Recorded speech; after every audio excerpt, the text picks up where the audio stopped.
Hello guys, good morning.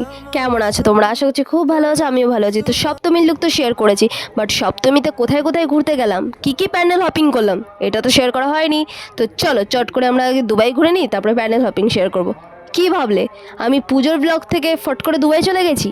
No guys, Dubai তো গেছি, but এইটা হচ্ছে আমাদের খড়গপুর প্রেমবাজারে দুবাই বানানো হয়েছে, ওই দুবাইতে আমি ঘুরতে গেছি।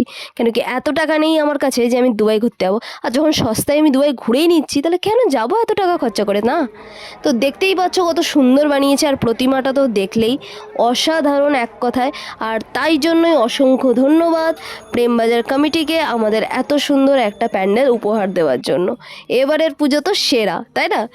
তারপরে চলে গেলাম 99 বাজারে, আর বাজারে গিয়ে আমরা উইন্ডো শপিং করলাম, বিকজ পকেটের নাম গড়ের মাঠ। তাই জন্য এই দুঃখ নিয়েই আমরা একটুখানি উইন্ডো শপিং করে তারপরে খাওয়া দাওয়াতে ফিরে আসলাম মিও মোড়ে। খাওয়া দাওয়া করে মনটাকে খুশি করে চলে গেলাম আবার একটুখানি প্যান্ডেল হপিং করতে।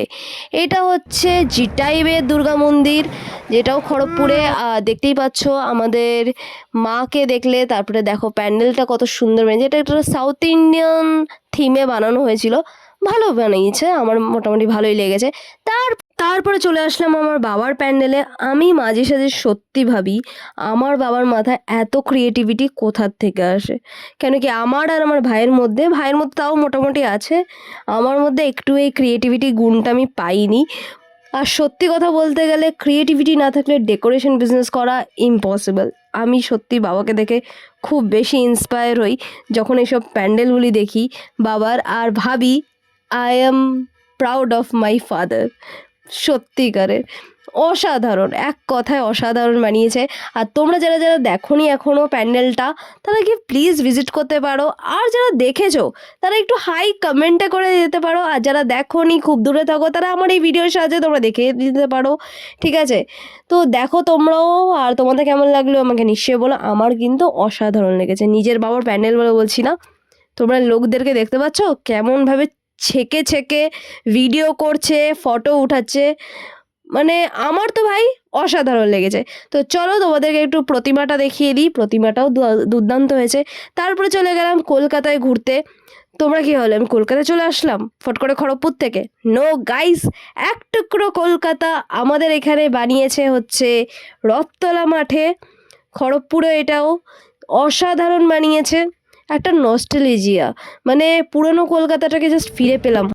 তো বিকালবেলায় বেরিয়েছিলাম আবার ঘুরতে, প্যান্ডেল হপিং করতে। তো এটা হচ্ছে আমাদের তালবাগিচাতে, এটা হচ্ছে সবুজ সংঘ ক্লাবের প্যান্ডেল, যেটা অসাধারণ একটা প্যান্ডেল বানিয়েছে। আর এটার থিম ছিল হনুমানজি যখন লক্ষণদেবের জন্য সঞ্জীবনী আনতে যান, সেই প্যান্ডেলটাকে, সেই থিমটাকে এখানে বানানো হয়েছে। অসাধারণ একটা প্যান্ডেল হয়েছে। তোমরা যারা যারা ভিজিট করোনি তারা তারা আমার ভিডিও থ্রুতে তোমরা দেখে নিতে পারো। আর যারা যারা ভিজিট করেছো তাদের কীরকম লাগলো আমাকে নিশ্চয়ই বলতে পারো।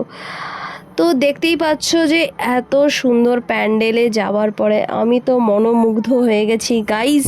তারপরে ভিতরে গিয়ে তোমরা যদি দেখো না, এর ওহো ডেকোরেশনটা, এর জন্য অনেক অনেক ধন্যবাদ সবুজ সংঘ কমিটিকে এত সুন্দর একটা উপহার দেওয়ার জন্য আমাদেরকে।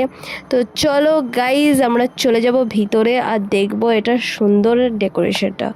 তো গাইজ দেখতে পাচ্ছ কতটা দারুণ লাগছে, আর প্রতিমাটা তো মনে হচ্ছে মাকে একদম সামনে থেকে দেখছি আমি, এরকম মনে হচ্ছে, জীবন্ত লাগছে।